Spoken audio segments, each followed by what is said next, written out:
Bueno, aquí tenemos esta chulada. Está a la espera de comprender cómo podemos usarlo. Sabemos que tenemos dos líneas, una de reloj, otra de datos, que podemos actuar sobre ellas a voluntad para ponerlos en cero, y tenemos unos indicadores de su estado. La tecnología que vamos a emplear fue desarrollada a principios de los años 80 por Philips, y denominó a esta tecnología I2C o I²C, aludiendo al propósito que tenía. Entonces era una tecnología que estaba pensada para poner en comunicación circuitos integrados dentro de lo que sería una placa, un PCB. Aquí tenemos, por ejemplo, un PCB, que sería una placa de circuito impreso. Tenemos dos chips. Este es un PIC y este sería una memoria, por ejemplo, un microcontrolador y una memoria. Entonces, lo que resuelve esta tecnología es el problema de que se puedan poner en contacto este con este con este. Y si hubiera más, por ejemplo, aquí hay más, pues puede haber varios chips dentro del mismo bus y se pueden poner en contacto unos con otros. Pues a eso es a lo que se refiere entre circuitos integrados. El propósito de esta tecnología marca su alcance. Entonces no es un alcance muy lejano, es más bien en un entorno reducido. Y si quieres, por ejemplo, poner un sensor en la China y tirar cable hasta él, pues no es la tecnología adecuada. Para esas hay otros prototipos, otras tecnologías. Bueno, entonces este es el nombre original, I2C o I²C. Fue desarrollado por Philips y registró la patente del logotipo o del nombre. Entonces, cuando otras empresas como Atmel quisieron adoptar esta tecnología, no pudieron usar este nombre. Esto estaba reservado por Philips. Entonces tuvieron que ponerle otro nombre, pero la tecnología es exactamente la misma. Entonces, estos adoptaron este nombre que hace referencia no al propósito como este, sino a la forma, a la economía de cableado que tiene la tecnología. Vale. En un circuito integrado, o sea, en una placa, es común que reciba una alimentación positivo y negativo, y haya pistas que transmiten el positivo y pistas por toda la placa que transmiten el negativo. Esta es muy pequeña, pero esta, por ejemplo, que es algo mayor, pues sería normal ver que hay una pista, la más gorda suele ser el negativo, que recorre toda la placa para que se puedan ir conectando ahí los chips. Bueno, pues aquí están las dos líneas. Entonces, como estas dos líneas se reparten de forma natural por la placa, lo normal ahora sería tirar otras dos líneas para poder llevar la sincronía de las operaciones y los datos. Serían dos cosas distintas. Entonces, a las dos pistas naturales de todo circuito impreso se añadieron otras dos pistas, otras dos líneas. Una iba a contener el reloj de sincronización y otra el dato. Esto de SCK y SDA, la S se refiere a serial, y es que si solo tenemos una línea de dato, forzosamente tendremos que mandar las cosas serializadas, es decir, primero un bit, luego otro, luego otro, luego otro. Entonces la S es de que es una tecnología serie. CK es de clock, de reloj, y DA es de date, dato. Bueno, entonces ya queda claro que dos líneas, wire es cable, es una línea. La interfaz de dos hilos sería por estos dos hilos que añadimos. Evidentemente nos hace falta la tierra o lo que sería el común, y también nos hace falta VDD para que sea a nivel alto la línea, pero como estas dos ya están de forma natural, nosotros añadimos dos más, ya que estas las tiene de la propia alimentación del chip. Vale, entonces ya tiene que quedar claro el nombre porque ya nos dice mucho de lo que es. Propósito, que es el alcance, y esto sería la forma de implementarlo. Bueno, pues como se basa en el nivel alto o bajo de una sola línea, que son los datos, esta tecnología que se basa en el nivel son susceptibles de degradarse debido a la distancia. Entonces, en la distancia el problema que tiene es, por una parte, los ruidos que perciben los cables o las pistas muy largas, y por otra parte están las capacidades. La capacidad que se va sumando por todo el circuito afecta a la velocidad a la que pueden conmutar entre 0 y 1, porque cuanto más capacidad y más resistencia en las pistas, mayor es el tiempo que pueden conmutar de un estado a otro. Vale, entonces esto es un entorno reducido.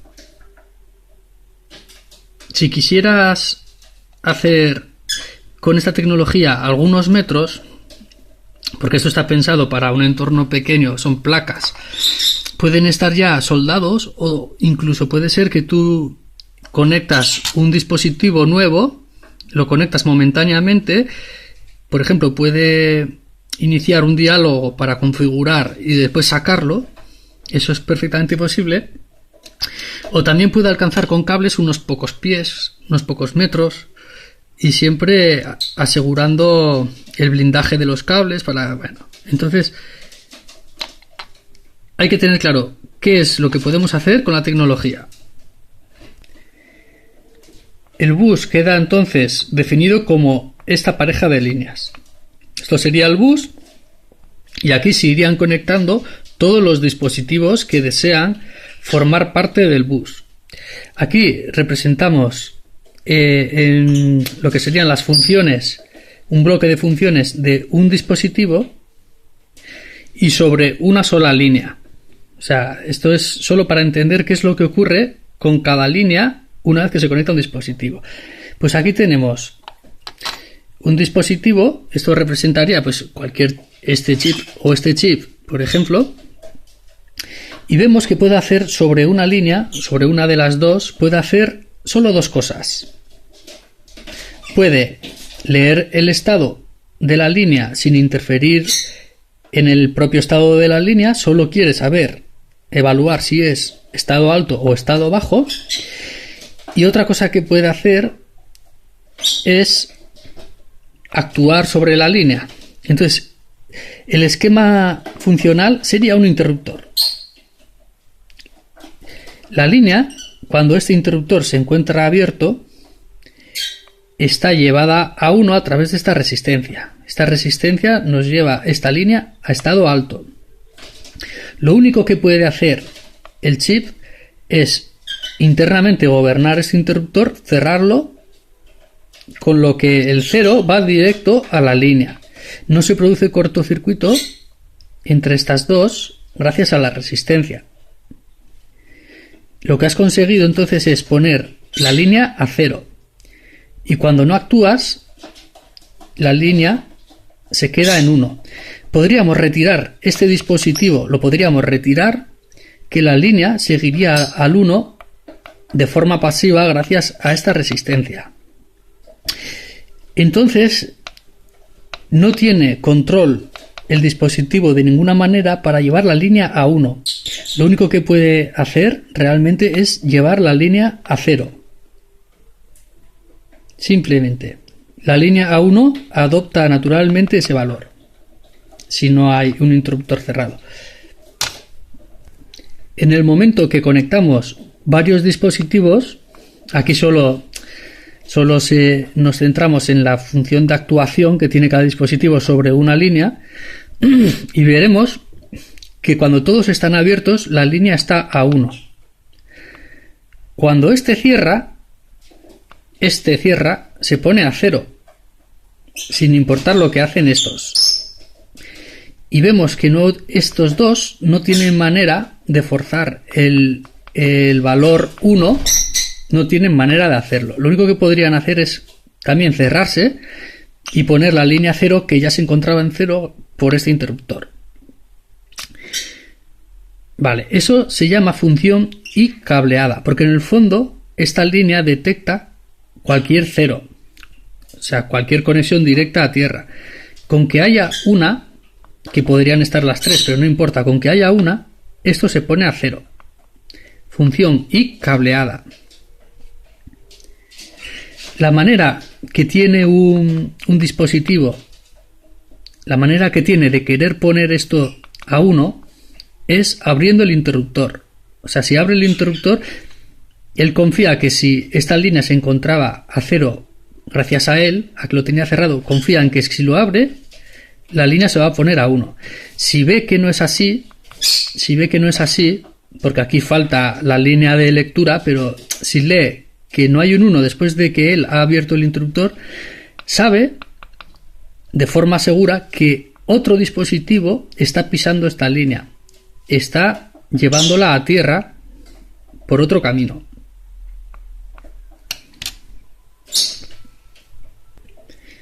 Aquí tenemos el diagrama funcional completo de un dispositivo. Este trazo a líneas discontinuas es el dispositivo, sería lo mismo que uno de estos. Después vemos que tienen una línea sobre la línea de datos, o sea, tiene un circuito sobre la línea de datos, otro circuito sobre la línea de reloj, y esto sería un transistor de efecto de campo y hace las veces de interruptor, del interruptor que veíamos antes.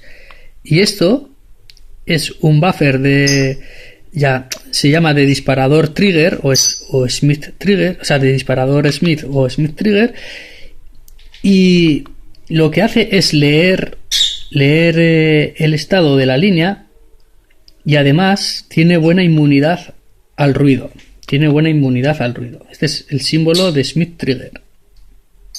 Tierra. Vale, pues este sería el diagrama completo. Hay que fijarse bien en que el propio circuito integrado es lo suficientemente, tiene la capacidad de ver que si él cierra un interruptor, si lo cierra, puede leer el estado que él ha provocado, lo puede leer en cualquier momento. Entonces puede darse cuenta de lo que acabamos de decir, que si él abre y esto no está a 1, es porque otro dispositivo lo está poniéndolo a 0. Las resistencias de elevación o pull-up que nos llevan a VDD. Entonces, en realidad son necesarias 4 líneas, pero 2 ya están en el circuito de forma natural. Hacen falta 2 extras. De estos dispositivos, todos no cumplen el mismo papel. Habrá unos dispositivos más importantes que gobiernan lo que son las líneas. Entonces, diríamos que los dispositivos maestros son aquellos que inician una conversación en el bus con alguno de estos,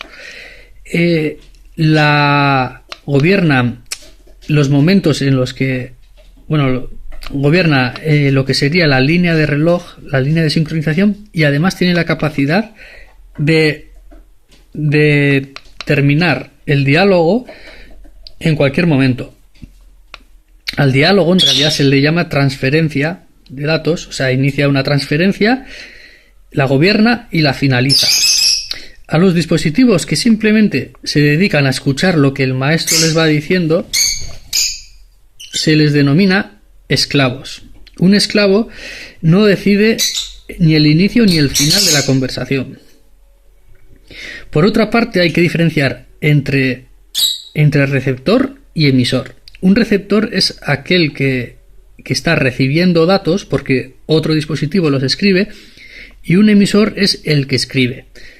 Entonces, cualquiera, bien sea maestro, bien sea esclavo, puede ser emisor y receptor. Entonces es bidireccional, pero no es bidireccional en el mismo momento. O sea, tiene la capacidad de ir de uno a otro lado, como queramos, pero en un momento dado solo puede ir en un sentido. Y al siguiente momento, si quieres, lo puedes cambiar y que vaya en el otro. Entonces sería lo que se denomina un half duplex. Duplex se refiere al hecho de que no hay un canal. O sea, si sería full duplex, podrías estar transmitiendo y recibiendo en el mismo momento. Aquí puedes transmitir y recibir, pero no en el mismo momento. Entonces es half duplex. Un requisito indispensable a la hora de hablar con uno o con otro es que cada uno tenga una dirección o que al final es un identificador que nos permite seleccionar con cuál queremos dialogar. Entonces, lo que es seguro es que de la información que va a viajar por aquí, lo primero que hay que hacer es mandar una dirección para saber con cuál quieres hablar. Pero eso ya será parte de la norma I cuadrado C o I2C, y eso forma parte del protocolo.